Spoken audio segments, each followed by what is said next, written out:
hidup kudus seperti Yesus, menjadi sempurna seperti yang Bapa inginkan.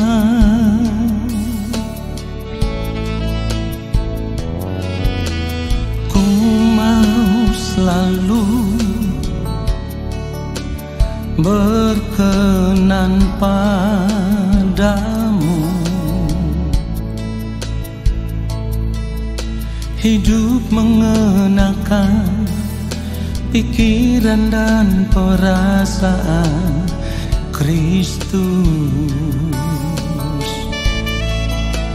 dalam perkataan, dalam perbuatan.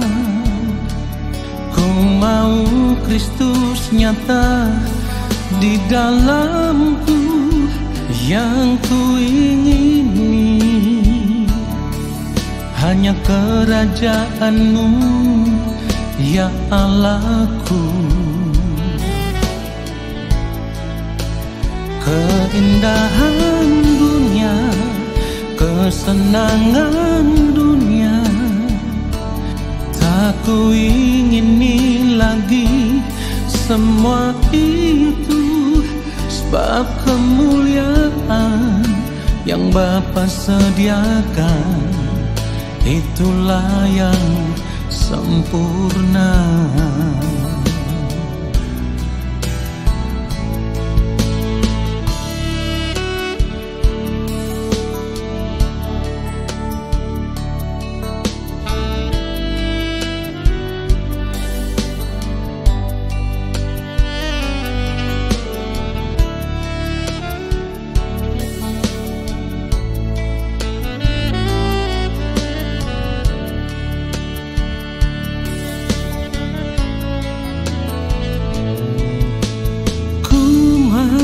Selalu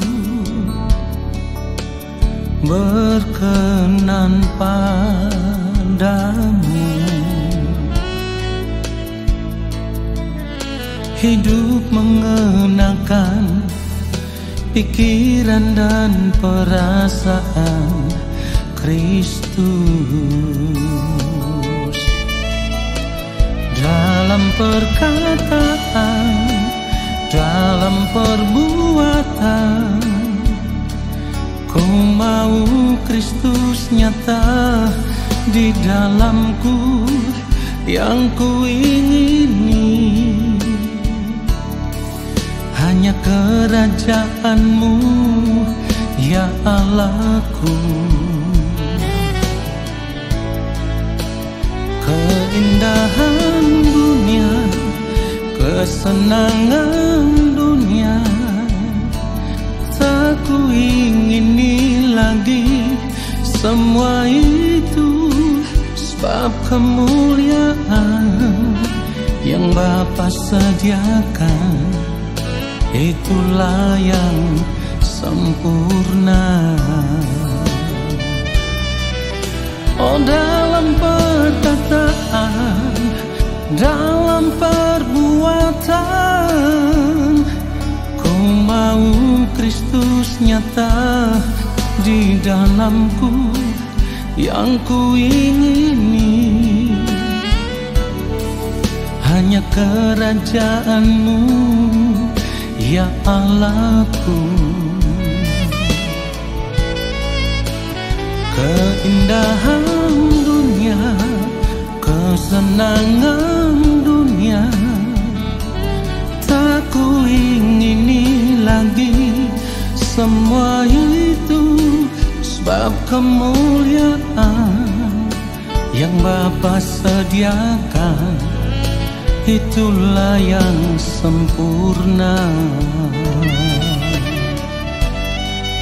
Itulah yang sempurna.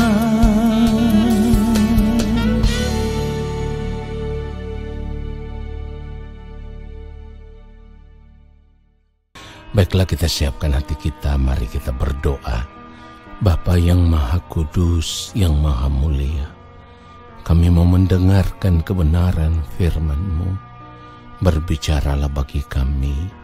Roh Kudus, berikan kami hikmat pengertian untuk mengerti kebenaran firman Tuhan ini. Lalu kami hidup sesuai dengan firman-Mu. Di dalam nama Tuhan Yesus Kristus kami berdoa. Haleluya. Amin.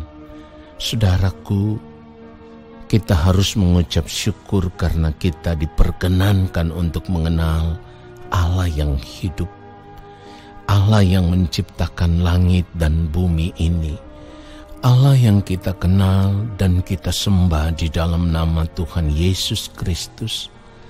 Allah yang akan menghakimi setiap orang yang hidup dan yang mati dengan adil dan tidak memandang muka.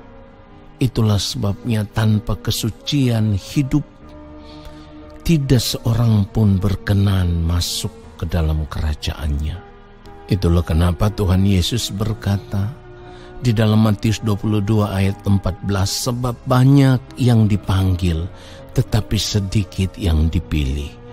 Saudara, perkataan Tuhan Yesus ini diucapkan saat Tuhan Yesus memberikan perumpamaan tentang hal kerajaan sorga.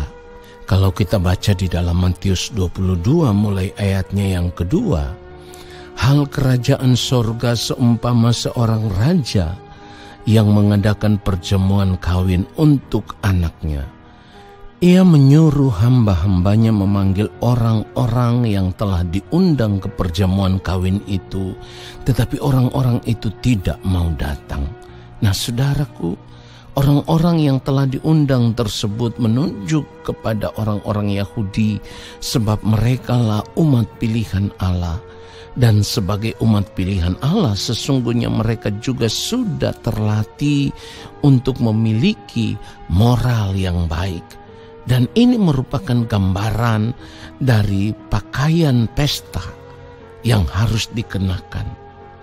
Namun di dalam perumpamaan ini dikatakan bahwa orang-orang yang telah diundang itu tidak mau datang.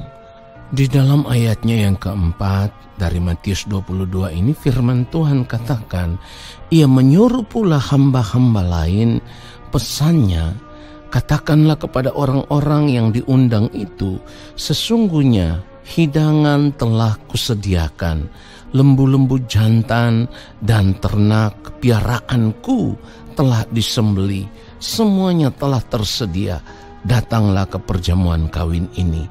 Kemudian pada ayat yang kelima dan keenam firman Tuhan katakan, tetapi orang-orang yang diundang itu tidak mengindahkannya. Ada yang pergi ke ladangnya, ada yang pergi mengurus usahanya, dan yang lain menangkap hamba-hambanya itu, menyiksanya dan membunuhnya. Saudara, yang terjadi kemudian adalah raja itu begitu marah dan menyuruh hamba-hambanya untuk pergi dan mengundang siapa saja yang mereka jumpai. Dan hal itu bisa kita baca di dalam ayat yang ke-8 sampai ayatnya yang ke-10. Sesudah itu ia berkata kepada hamba-hambanya, perjamuan kawin telah tersedia, tetapi orang-orang yang diundang tadi tidak layak untuk itu. Sebab itu pergilah ke persimpangan-persimpangan jalan dan undanglah setiap orang yang kamu jumpai di sana ke perjamuan kawin itu. Maka pergilah hamba-hamba itu dan mereka mengumpulkan semua orang yang dijumpainya di jalan-jalan, orang-orang jahat dan orang-orang baik, sehingga penuhlah ruangan perjamuan kawin itu dengan tamu.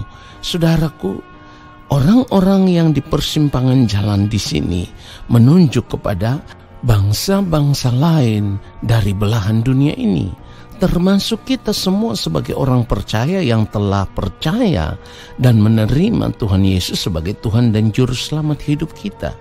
Namun tentu saudaraku, supaya kita menjadi orang yang layak masuk dan bisa mengikuti pesta perjamuan kawin yang telah disediakan, maka setiap kita harus berjuang untuk bisa memiliki standar moral yang baik seperti yang Allah kehendaki. Itulah kenapa saya katakan tadi di awal bahwa bangsa Yahudi sejak semula mereka sudah dididik oleh Tuhan memiliki standar moral yang baik.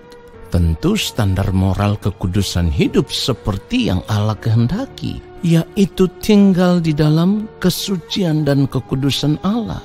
Dan inilah merupakan gambaran dari pakaian pesta yang harus dikenakan oleh setiap orang yang hadir di dalam perjamuan kawin tersebut. Nah saudara, orang yang tidak menguduskan dirinya sama dengan orang yang tidak mengenakan pakaian pesta, dan ia diusir keluar dari pesta itu. Dan ini digambarkan di dalam ayat 11 sampai ayatnya yang ke-13 dari Matius 22 ini. Nanti saudara bisa membaca itu. Nah saudaraku, jadi ketika kita menerima Tuhan Yesus sebagai Tuhan dan Juru Selamat, kita harus meresponi anugerah keselamatan dari Tuhan itu dengan cara menjaga kesucian hidup kita, menjaga kekudusan hidup kita, supaya kita pun bisa dilayakkan untuk masuk ke dalam pesta perjamuan kawin anak domba Allah. Saudara yang dikasihi oleh Tuhan Yesus Kristus, persoalannya sekarang adalah ada begitu banyak orang percaya yang tidak mau sungguh-sungguh meresponi panggilan Tuhan dengan menjaga kesucian dan kekudusan hidup. Padahal firman Tuhan katakan, berusahalah hidup damai dengan semua orang dan kejarlah kekudusan. Sekali lagi, kejarlah kekudusan, sebab tanpa kekudusan tidak seorang pun akan melihat Tuhan. Saudara perhatikan itu. Jadi kalau kita tidak sungguh-sungguh menjaga kesucian hidup ini, kita tidak akan dilayakkan untuk ada di dalam kerajaan Allah Bapa di sorga. Kita tidak akan dilayakkan untuk masuk di dalam pesta perjamuan kawin anak domba Allah. Itulah kenapa kita harus menjaga hidup ini dalam kesucian kekudusan. Seperti yang firman Tuhan katakan, betapa suci dan salehnya kita harus hidup. Kiranya kebenaran firman Tuhan ini menyadarkan kita semua. Tuhan Yesus memberkati kita semua. Haleluya. Amin. Mari arahkan hati kita di hadapan Allah Bapa di sorga. Kita mau mengangkat tangan di hadapan Bapa. Dan kiranya Bapa berkenan menurunkan tangannya dan memberkati kita semua.